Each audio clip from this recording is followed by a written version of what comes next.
starting that one.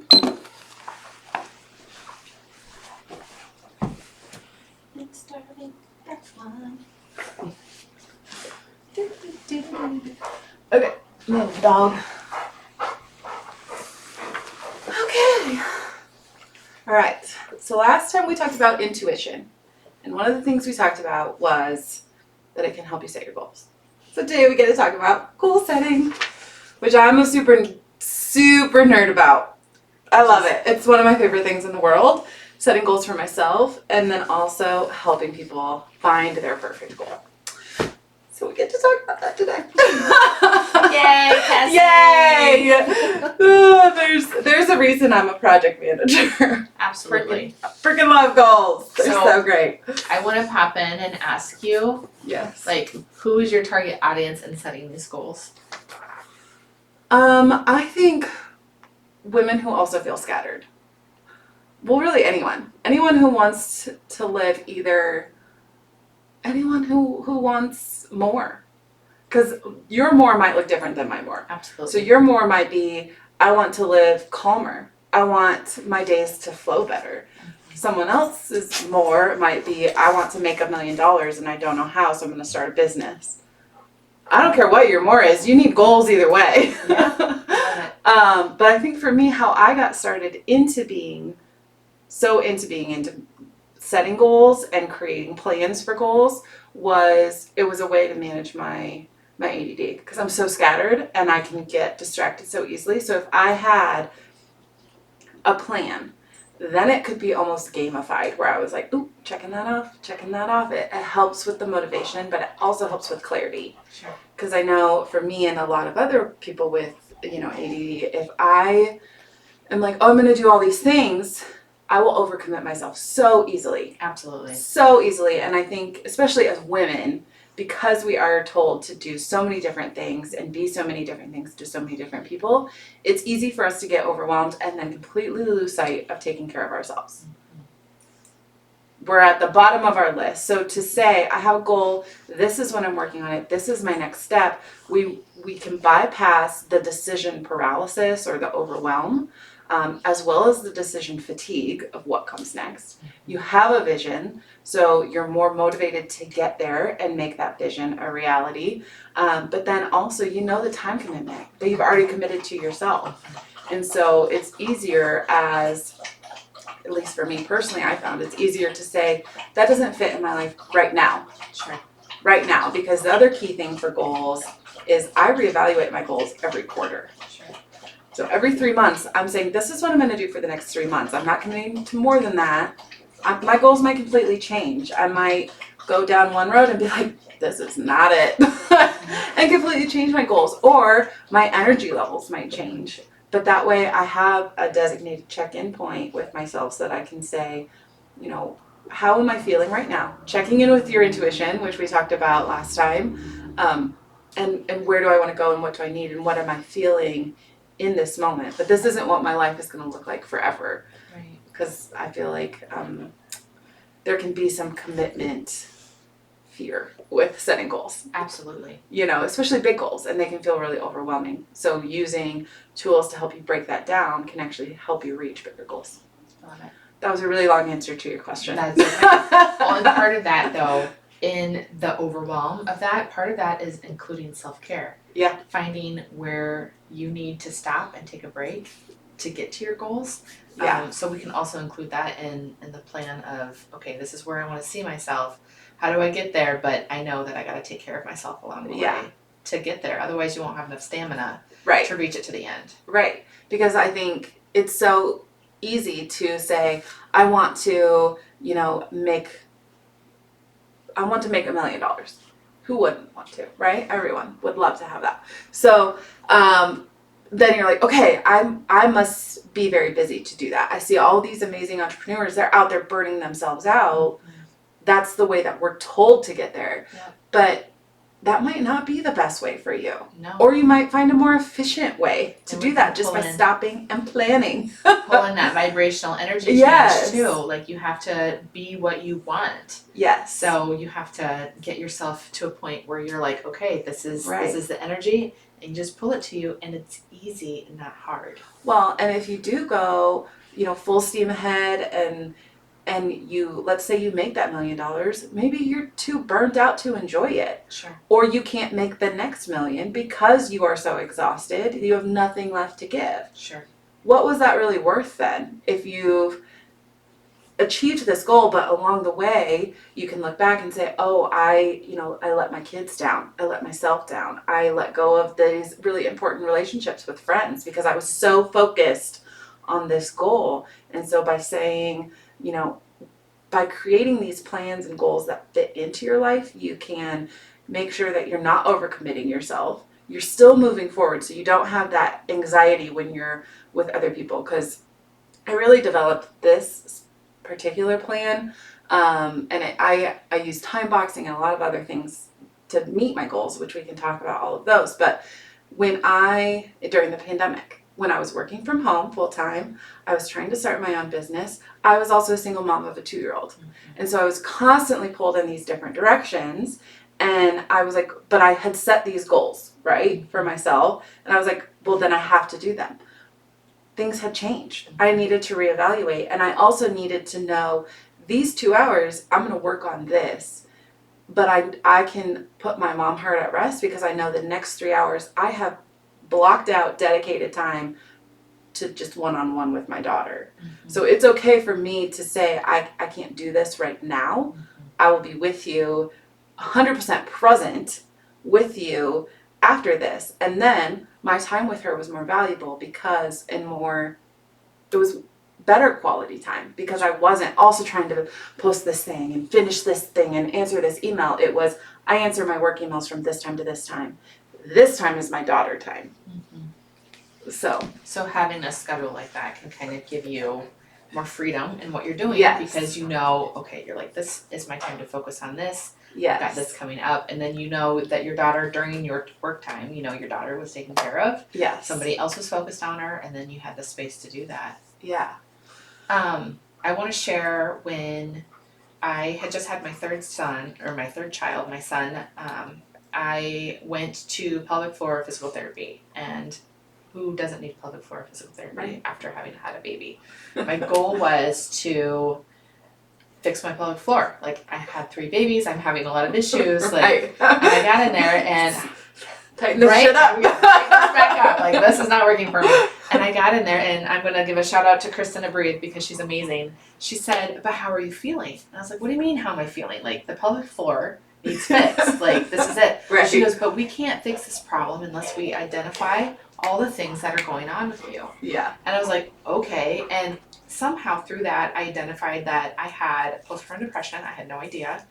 And she taught me about self-care. I did not know. I was 33 years old. I did not know what self-care was. I did not know that it was okay to put my own needs first. So my son is almost 5 now. And now, like, that's the thing. That's how I live my life. My needs come first. Yeah. And I always use the analogy of the empty cup. Like, you cannot pour from an empty cup. You can't. There's a reason that's so prevalent everywhere. Exactly. There's a reason why they say it. It's so cliche or whatever. It's so cliche, but it's so true. Right. So you have to fill your cup up. So part of this goal making is going to be filling your cup up. So that way you can identify the things. And I want to go back to feeling, right? We're going to set these goals because this is what I want to obtain, but we're also going to set, the goals are going to be of what you want to feel like. Because when you identify the feeling, you imagine yourself in this feeling of what it will be like when you have whatever the goal is, and then you're going to raise your vibration to attract that in, and then you're going to just kind of pull it into you, and then it's going to go very smoothly. Yeah.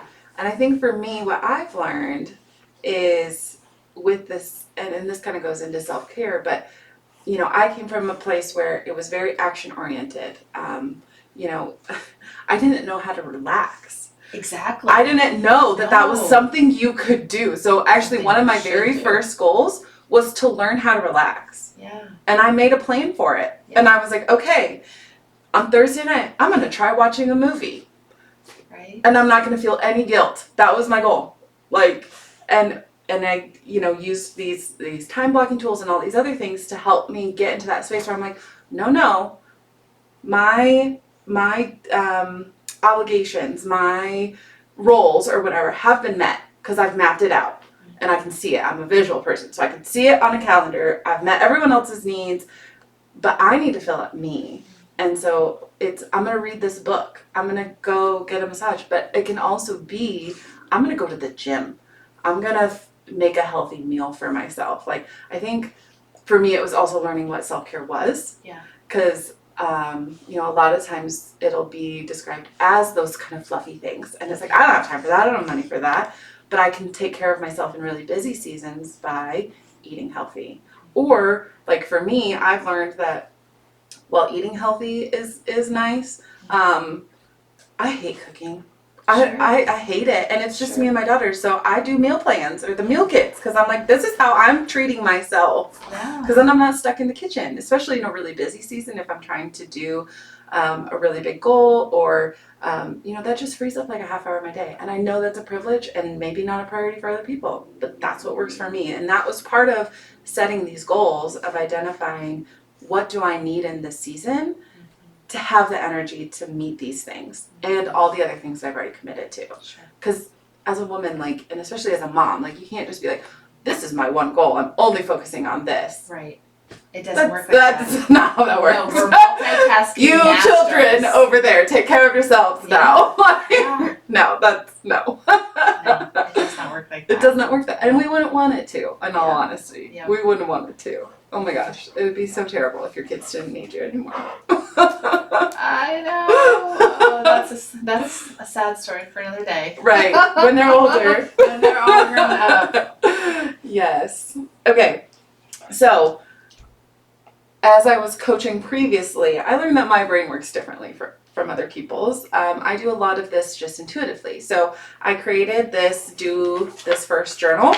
It's on our website, you can find it, to help walk you through, like, step by step, my actual goal setting process. And some of this, you know, I've added, I've taken it away, but this is how I kind of naturally go through my goal setting process. So you have 7 steps. The first one is, again, we're pulled in so many different directions, so just get all your ideas out on paper so you can actually focus and tap in. Clearing your mind. We talked about this in meditation. That's the first step of getting it all out. So for me, that's brain dumping on paper. I was just about to say brain dump. You have to brain dump. You have to brain dump. Get all the things out. Because otherwise you're trying to fit them all in. Yeah. And again, I'm a visual person, so it's you brain dump, and then, you know, you look at them and say, I can cross that off. This can go later. And we'll get into this a little bit more. But the second is, now that your brain is clear, identifying what season you're in. So this is my method that I created. I created the Centered Seasons Planner. That's why it's named this. But looking at your energy, and I kind of grouped it into 4 different buckets. So you have 4 different seasons. You have a season of resetting, a season of reinvention, a season of revitalization, and then a season of rejoicing. Because you can't be in one mode all the time. Mm-hmm. And also, if you're trying to do all these things at once, you're not actually going to get anywhere. Absolutely. So you can have pieces, but you need one focus. So, you know, a season of resetting is when you're, maybe you're at a crossroads. Mm-hmm. So, you know, one thing is ending. Like we were just talking about this. I have a project ending in the summer, and it's like, okay, a season of resetting. This is ending. What do I want to do next? And what do I need to get myself there mentally, physically, you know, emotionally, spiritually? All of those things play into that. So it's just a season of restarting. Reinvention is when you're like really deep in the woods of getting shit done. But you're doing it in a way that maybe you're exploring new hobbies. Maybe you're, you know, trying out new things. You're trying out new foods. You're trying out a new way of approaching your life. So your discovery, you're reinventing. Revitalization is a season of deep self-care. So you're taking a step back and you're saying, you know, I need to refill up my cup. In this season of reinvention, maybe I really went hard for this goal, this business goal, this whatever goal. And now I need to kind of revitalize, and I need to step back and say, this is a time where I'm going to really focus on getting some of those building block basics in locked in. So I'm going to figure out how, what meal plan works best for me and how I want to do that and how does that work for my family. Or maybe your goal is, a cleaning goal or whatever. Like, I want to figure out how to take care of my house better. These are getting those building blocks into place. And then I think we always need a season of rejoicing. Absolutely. And for me, this usually coincides with summer. Because that's where you're just celebrating the kids are out of school, you're having all the events with your friends and your family and holidays, and so you're just relaxed. Yeah. You're taking that time back to say, this is everything that I've accomplished, and we need to enjoy that. That doesn't mean to say that I don't have any goals, but they're maybe not the goals that require a ton of focus and attention and time quite as much as maybe some of my other seasons. Sure.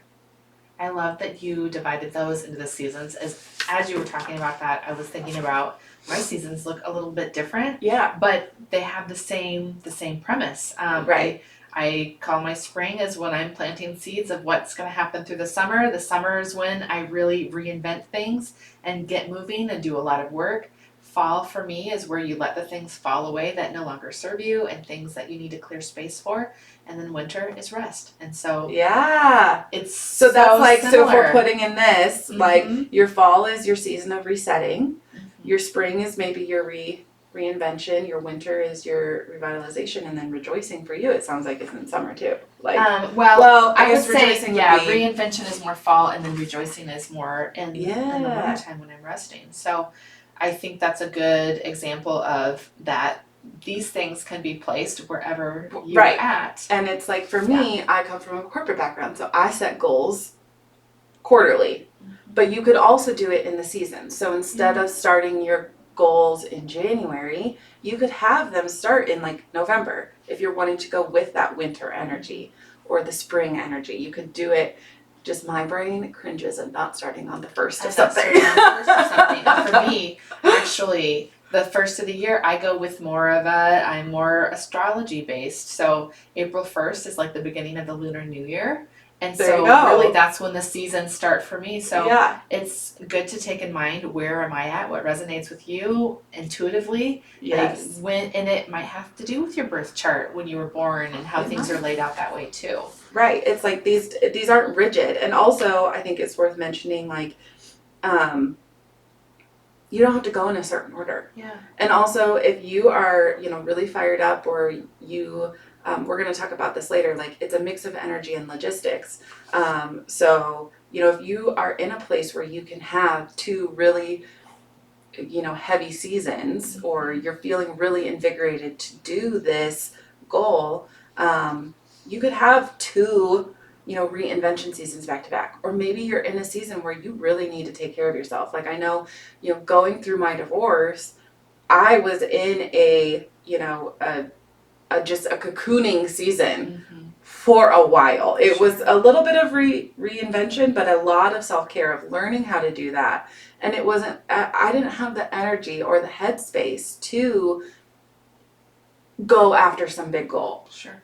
And so that wasn't the right time for me to do that. But then, having taken that step back and healed that and given myself permission to be in kind of those lower commitment seasons, then I was able to step forward, I think, a lot better than I would have done. Right, you give yourself time to rest and recharge, to fill that cup back up. Right. Because you can't go. You can't go without that. You can't just be like, okay, I'm gonna just move on like nothing happened. So I know I am a very, like, I need concrete steps. So in here, if you're like, okay, great, how do you tap into your intuition? How do I know what season I'm in? There's little questions that you can ask yourself. So you can, say, I have clarity in my life purpose, or am I feeling overwhelmed? And depending on where you are on kind of that scale, that can help indicate what season you're in when you're setting goals. So once you know what season you're in, you can look at your brain dump and say, these fit within this season. This is what I'm going to focus on. This is where my energy needs to lie. And then you have to lock in your logistics because, again, our goals don't exist in a bubble. So I can say, okay, I'm in this season of really building up my business, or I want to go hard on my fitness, or I want to really pour into my friends. Is that gonna let me just? Oh yeah. Okay. Will you make sure it's actually recording?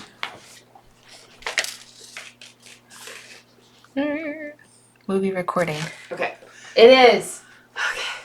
So you can say I'm really pouring into my friends, but then you have to actually sit down with your calendar and say, these are the things I've already committed to. Maybe I have a work conference at this time, or we've got, so-and-so's birthday. So I need to be aware of that as I commit to setting my milestones for my goals. Sure. Does that make sense? Do you do that at all?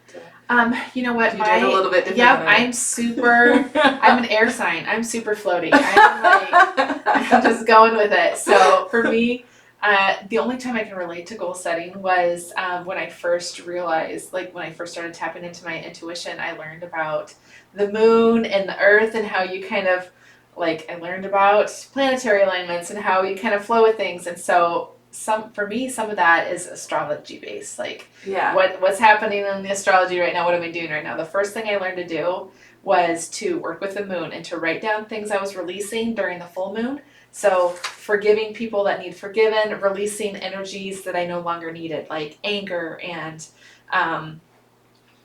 doubt and fear and guilt and whatever else. And then when the new moon comes in, I write down things I want to manifest in my life. So then I list it out on these are the things I want. It took me a long time to realize that I had to think about the feelings that I wanted to bring into my life and what I wanted that to look like.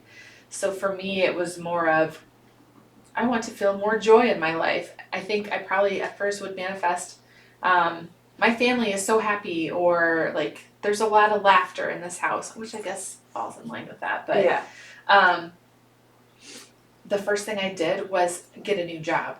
Yeah. And so I wrote down very specifically, I will make this much money. I will be the supervisor of this unit. And I wrote all these things out on what I wanted to bring in.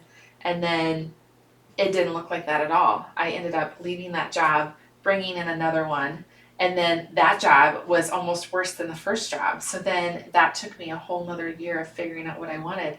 And then I got into I want to be in a job where I'm surrounded by empowered women. I want to be in a job where I feel like I'm really helping the community. I want to be in a job where I don't feel like money is tight, where money flows freely. Yeah.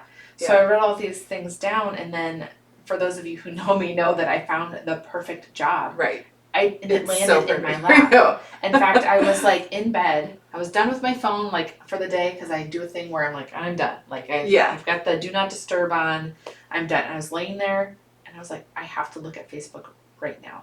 And one of my coworkers from a previous job posted a posting from her current job, and that was it. It was the job. So I was able to tap in and actually hear the job is ready now. And I knew right then in that moment that was the job that I had been trying to bring in. But it took me 3 years to get there because I didn't set the right things. I didn't know what I was looking for yet. I had to experiment and figure that out first. But it's interesting that you found the right job when you stopped saying, I want this specific thing. It's, I want to feel this way. Exactly. I want to feel like this. I want it to be, have this kind of energy. And similarly, I was at a point where I was feeling kind of burned out. And I was like, I want, I want this kind of job. I want this kind of money. Also, I want it to flow. I'm tired of being stressed about money.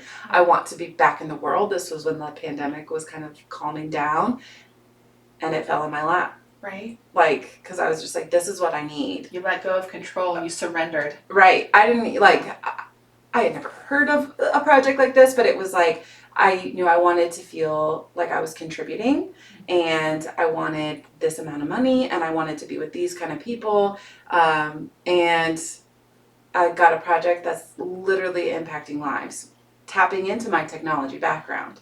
Yeah. It's insane when it works. It gives you shivers when it works. But for me, going into a different kind of energy is,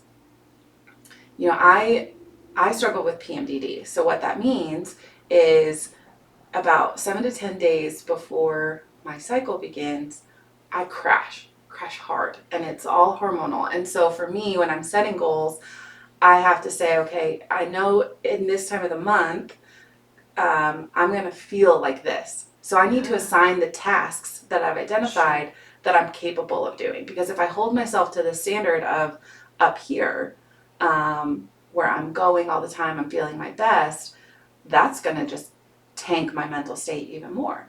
But if I say, I'm going to be gentle with myself, and these are the things that I can still be moving towards my goals, but these are the things, the expectations, or the tasks I'm going to try to get done in this time of the month, I'm so much more successful because I'm tapping into that energy that I already have and working with the flows that are natural. I mean, all women go through a cycle every month, and our hormones go up and down. So knowing how to work with that too. There's a really cool app called The Agenda. Yes. I love her. She's from Des Moines. I've met her. That. She's amazing. Okay. I figured this out because I was struggling with with my energy, because I was holding myself to the same standard. I was like, yesterday I could do all of these things. I could focus so well. I could do whatever. And today I'm just like, my house could be burning down around me and I would not have a fuck to give about it. And that's not me. If you know me, like, that's not me. And so I was like, something's going on. And then I'm part of this group called Fem City. It's an amazing group. It's a networking group. But she was giving a talk to our group at one of the sessions that month, and I was like, oh my gosh, my therapist had just told me, like, I think you have PMDD. And so I was like talking to her about it, and she goes, well, yeah, like, every woman has to plan based on their cycle, because we have different energy, we have different hormones going through our body, so you can do different tasks. Like, they're like your superpower. Because, like, if you're at this time of your cycle, and I can't remember the names, but if you're at this part of your cycle, like, you're going to be really good at tapping into your creative energy. You're going to be really good at, just letting things flow, and you should be pulling in sales. The way she learned this was she tracked her cycle with her sales. She was in sales, and so she tracked her cycle of when she could close the most deals and found out that it went with her period. And she's like, this is my fucking superpower. Like, I'm going to bring in all the money of this week. And I was like, that's amazing. Right? Like, but that's just like learning to work with your energy and flow with who we are innately as women, instead of fighting that. Exactly. Instead of fighting it. Because one of the pieces of information that blew my mind is so much of our productivity books and resources are based on men's hormones. They have a 28-hour cycle. So they cycle. So always at 8 a.m. they're feeling the same. Sure. Women have a 28-day cycle. So we might be feeling completely different. Sure. Like, or 24-hour cycle, and we have a 28-day cycle. So it's like, we're not going to feel the same at 8 a.m. every morning, but men can reset through the night, every night. And they can just be like, yeah, this is what I do. This is my day. And women, no, that does not work for us. It doesn't work and for so you have to learn to set goals around that. Because if you hold yourself to that standard of like, every morning at 6 a.m., I'm going to feel great. I'm going to crush this workout. We should tag that. We'll tag that. Yeah, we'll tag, because it's amazing. Life-changing. Love her. Shout out. Powered women. Love it. Okay, but anyway, going back to goal setting. So you have to lock in your logistics. And then I get down to like the tasks. Because if I walk into a day and I don't have a plan, nothing's getting done. Right? Yeah. And I have to work around my kids' schedules. And, I'm divorced. So I have like these weekends, I don't have my kid. And sometimes I'm feeling really good about working towards my goals. And sometimes I just want to relax. And I have to let myself be okay with both of those and plan accordingly. But then I'm also a big believer in celebrating. So that's your last step. End of every quarter. Celebrate like crazy. Absolutely. Celebrate it. Your badassery. Celebrate your badassery. Absolutely. So anyway, that's how I set goals. We can do a in-depth in our group. But I love it. That's a good touch on the subject. But yes, so answering the question of how you decide what goal to do right now, you have to decide what season you're in and touch in with your intuition, and then it will just be clear to you. I think the combination of knowing kind of where you're at and then having a list of all the things you could be doing, something's going to speak to you. And you know, this is what I need to be doing right now. Yeah. It's amazing. Short answer to a big question. Hey, that's perfect. It worked out really well. So, anything you want to add? I don't think so. I think that's it for today. Okay, sounds good. We did it. We did it. 2 down.